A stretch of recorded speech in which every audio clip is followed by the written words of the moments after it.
from New York, Late Night Show with Spike Siddiqui. Bismillahirrahmanirrahim. Allahumma salli ala Muhammadin wa ala ali Muhammad. Welcome to the show.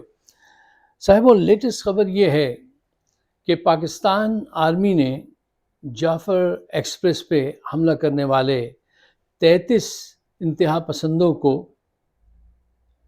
مار دیا ہے، جس میں اس کے علاوہ 21 شہری بھی کام آئے ہیں اور 4 جوان۔ اس کے بعد یہ آپریشن انہوں نے سمجھتے ہیں کہ مکمل ہو گیا۔ اچھا دیکھیے، اس وقت پاکستان میں جو صورتحال ہے وہ بہت ایمرجنسی کسی صورتحال ہے، اور جب ایمرجنسی صورتحال ہو تو اس میں 2-3 چیزوں کی بڑی اہمیت ہوتی ہے۔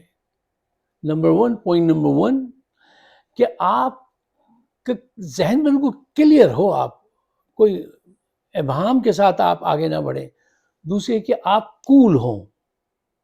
تیسری یہ کہ آپ فیکٹس لے کر آگے بڑھیں، جھوٹ بول کر آگے نہ بڑھیں۔ ہماری ISPR جھوٹ بولتی ہے۔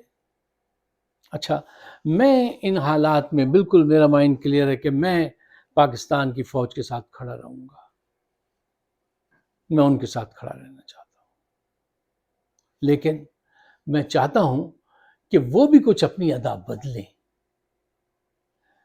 آج سے پہلے میں بہت کہتا تھا کہ عاصم منیر استعفیٰ دیں، ابھی ٹیمپریری طور پہ میں اپنے اس سوچ کو روکوں گا، کیونکہ حالات بہت زیادہ خراب ہو رہے ہیں۔ یہ بات یہاں پہ نہیں رک جائے گی کہ آپ نے 33 عسکریت پسند مار دیے، آپ ان کو انتہا پسند کہیے، فریڈم فائٹر کہیے، جو بھی الفاظ آپ اپنے حساب سے کہیں۔ آپ ایک انٹرنیشنل کانسپریسی کا شکار ہیں میرے بھائی۔ یہ کوئی چھوٹی گیم نہیں ہو رہی ہے، it's a big boys game. کیوں؟ وہاں پہ بڑی معدنیات ہیں، سی پیک ہے جس کا دشمن نمبر 1 بھارت ہے۔ یہ ایک بہت بڑی کانسپریسی ہے جو چل رہی ہے۔ تو میں آپ سے کہہ رہا تھا کہ میں اس وقت جو ہے وہ عاصم منیر کے ساتھ کھڑا ہو جاؤں گا، لیکن میں ان سے بھی یہ چاہوں گا کہ دیکھیے، عاصم منیر صاحب، ہنگامی حالات میں ہی ہنگامی فیصلے کرنے پڑتے ہیں، ہنگامی حالات میں ہی ہنگامی فیصلے کرنے پڑتے ہیں۔ آپ کو اگر پاکستان کو بچانا ہے، بلوچستان کو ساتھ رکھنا ہے، تو برائے مہربانی عدلیہ کو آزاد کر دیجئے، عمران خان کو آزاد کر دیجئے، الیکشن کرائیے، اور سب مل کر آپ کے ساتھ چلتے ہیں اور یہ مسائل جو ہیں ان کو حل کریں۔ یہ ایسے مسائل نہیں ہیں جو آپ کچھ دنوں میں، چند مہینوں میں حل کر لیں گے، نہیں، ایسے مسائل نہیں ہیں۔ لیکن اگر آپ یہ موو بنا لیں جو بہت سارے لوگ چاہتے ہیں کہ عدلیہ آزاد ہو، عمران آزاد ہو، آپ ہم سب ساتھ ہوں اور مل کے چلیں، تو یہ ممکن ہے، ورنہ حالات اور زیادہ خراب ہوں گے۔ حالات کی بہتری کے چانسز بہت کم ہیں۔ جیسے کہتے ہیں نا، پیشنٹ کے چانسز بچنے کے بہت کم ہیں۔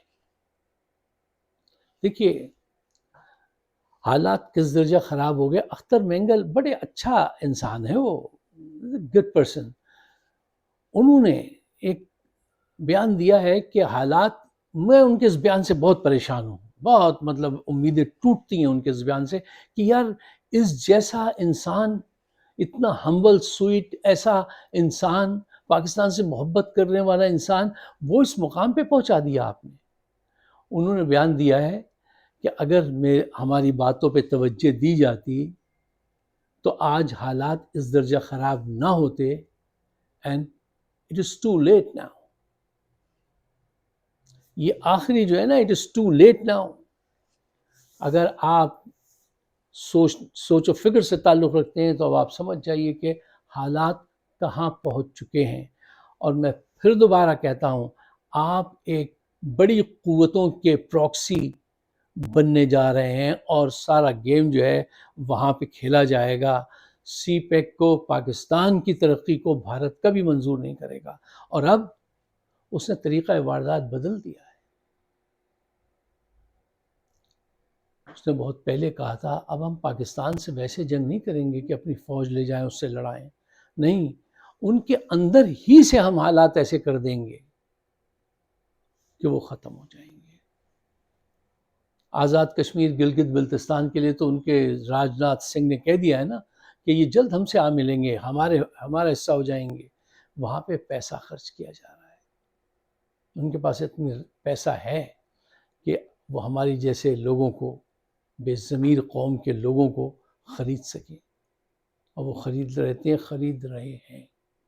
اب ان حالات میں اگر آپ فیکٹس کو سامنے نہیں رکھیں گے، یقین کیجئے عاصم منیر صاحب فیکٹس کو اگر نہیں قبول کریں گے، ڈنڈے کی نگاہی سے ہر چیز کو دیکھیں گے، سلوشن ہر چیز کا ڈنڈا ہے، حکمت نہیں ہے، تو مکمل نعوذ باللہ میرے منہ میں خاک، پھر آگے اندھیرا ہے، روشنی کہیں نہیں ہے.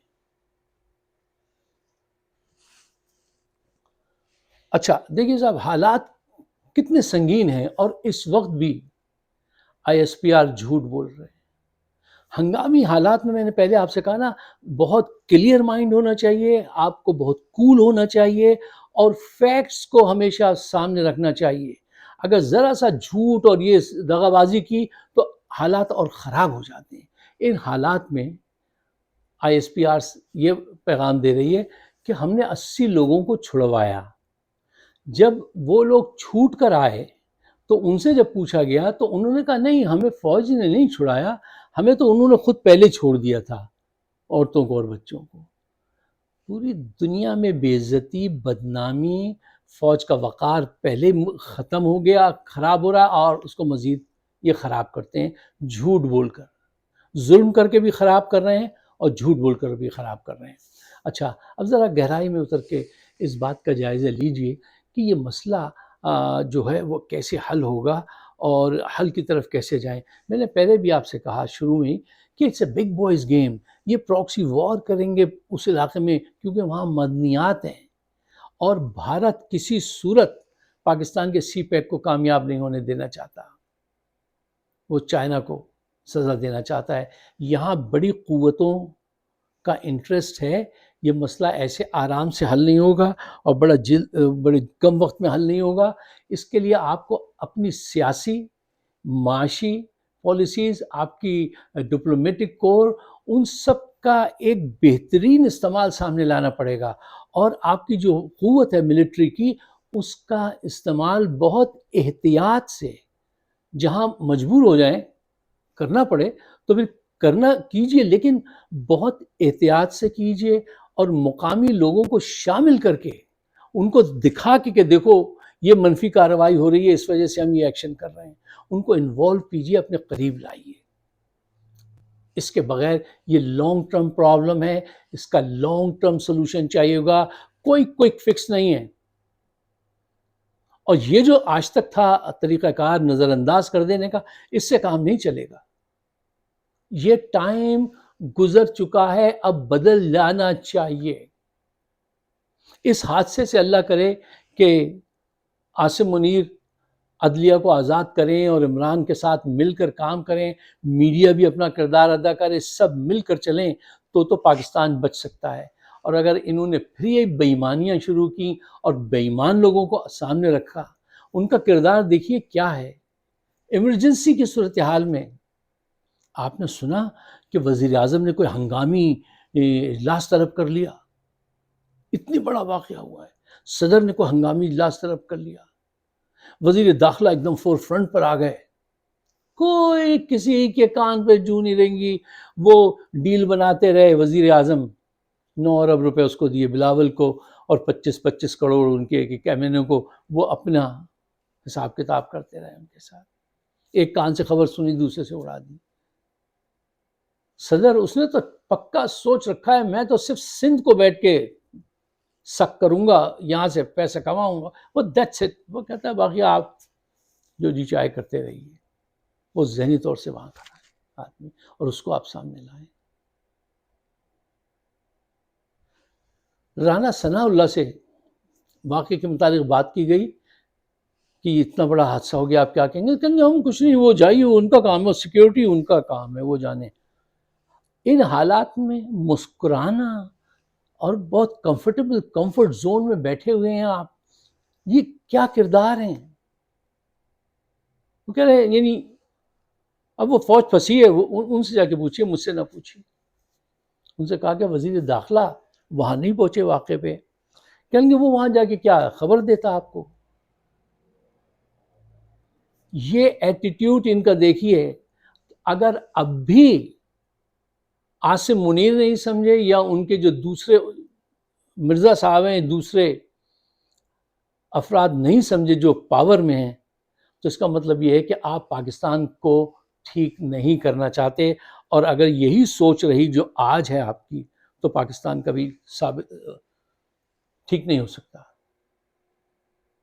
میرے منہ میں خاک، یہ حالات کبھی نہیں بدلیں گے، بلکہ آپ حادثے کو جنم دیں گے اگر آپ کا دماغ یہ رہا۔ یہ بہت سیدھی سی بات میں آپ کے سامنے رکھتا ہوں، میں نہیں چاہتا ہوں اس کو ذرا گہرا، اس کو کمپلیکیٹڈ بنایا جائے، نہیں۔ اگر اپنا ذہن نہیں بدلا تو حادثہ ہوگا۔ اچھا صاحب، ان حالات میں ہماری خفیہ ایجنسیز جو ہیں، پہلے تو وہ ذمہ داری ان پہ جاتی ہے نا اس کی کہ آپ مکمل طور پہ ناکام رہے، اور یہ اتنا بڑا حادثہ ہو گیا۔ ہم آپ کو دنیا کی بہترین ایجنسی مانتے تھے، اس پہ بڑی اندر دل میں فخر کرتے تھے، اور یہ دیکھیے آپ نے کیا کیا ہے۔ کیوں؟ ان کو انگیج کیا ہوا ہے کہ تم پی ٹی آئی کے لوگوں کو جا کے تنگ کرو۔ وہ عادل صاحب ہیں، کوئی عادل نام ہے غالباً ان کا، ان عادل بزئی نام ہے غالباً، ان کے گھر پہ چھاپا مار رہے ہیں، پی ٹی آئی کے لوگوں کو تنگ کر رہے ہیں۔ میڈیا پہ آئی ایس پی آر کی طرف سے یہ حکم رہا کہ اس پہ بات مت کرو، تم پی ٹی آئی کو ٹارگٹ کرو، عمران خان کے خلاف پروپیگنڈا کرو۔ یہ عقل ہے، یہ فیکٹس میں آپ کو بتا رہا ہوں۔ یہ حرکتیں ہی کہ ان کے اس ذہنی سوچ کی وجہ سے تو آج حالات یہاں تک پہنچے ہیں۔ یہ وہ مقام ہے، یہ وہ لمحات ہیں، یہ وہ دن ہیں کہ جب میڈیا پہ بیٹھ کر ہمیں اس انداز سے گفتگو کرنی چاہیے کہ بلوچیوں بھائیوں کے دلوں میں یہ پیغام پہنچ سکے کہ ان کے حقوق کے لیے ہم سب مل کر ان کے ساتھ کام کریں گے، اور کام ہی نہیں کریں گے، ہر صورت میں ان کا حق ان کو دلائیں گے۔ یہ میسج ہمیں ان کے دلوں میں ڈالنا ہے۔ یہ کام نہیں کیا پی ٹی آئی کے اور عمران خان کے خلاف جو ہے پروگرام کرو۔ یہ وقت ہے کہ آپ اس بات پہ توجہ دیں کہ ان کے پاس اسلحہ کہاں سے آتا ہے، اس کو روکیں، مالی مدد کہاں سے آتی ہے، اس کو روکیں، ٹھیک ہے نا۔ یہ پیغام جو میں نے کہا یہ پہنچائیں۔ یہ سب کام نہیں کر رہے ہیں جو کرنے کے ہیں۔ پی ٹی آئی کے خلاف بیٹھ کے پروگرام کرو، اس کو کہو آ جائے مروت کو، اور ہر چینل پہ اس کو بٹھا دو، اور ان کے جھوٹے قصے شروع کروا دو پی ٹی آئی کے لوگوں کے۔ یہ جو طریقہ کار ہیں، یہ بربادی کے طریقہ کار ہیں۔ یہ سوچ جو ہوتی ہے نا، سوچ ہی سب کچھ ہوتی ہے، سوچی تو پھر آپ کو آگے لے کے بڑھتی ہے۔ یہ سوچ اگر نہیں بدلی تو پھر کچھ نہیں بدلے گا۔ اور اگر آپ چاہتے ہیں کہ پاکستان کے حالات بہتر ہوں، ہم ایک معاشی طور پہ مضبوط ملک ہوں، تو آپ کو یہ کام سیاسی استحکام پیدا کر کے ہی کرنا پڑے گا نا۔ اس طرف جانا چاہیے، ڈنڈے سے، آپ کی اپنی انا سے، قوت حاصل کر کے اقتدار میں رہنے سے، کرپٹ لوگوں کو حکومت بنوانے سے ملک کا مکمل نقصان ہو رہا ہے۔ 3 سال سے دیکھ لیجئے، جب سے باجوہ نے یہ حرکت کی ہے، اب تک کیا فائدہ ہوا ہے، کیا نقصان ہوا ہے۔ ہر آدمی خود دیانتداری کے ساتھ اپنا جائزہ لے اور اس کو شیئر کرے۔ اگر آپ کو میری بات سمجھ آتی ہے اور یہ پاکستان کے حق میں بہتر ہے، تو براہ مہربانی اس کو شیئر کیجیے گا، اور مجھے اپنے خیالات سے نوازیے گا۔ آپ سب کا بہت بہت شکریہ۔ خدا حافظ۔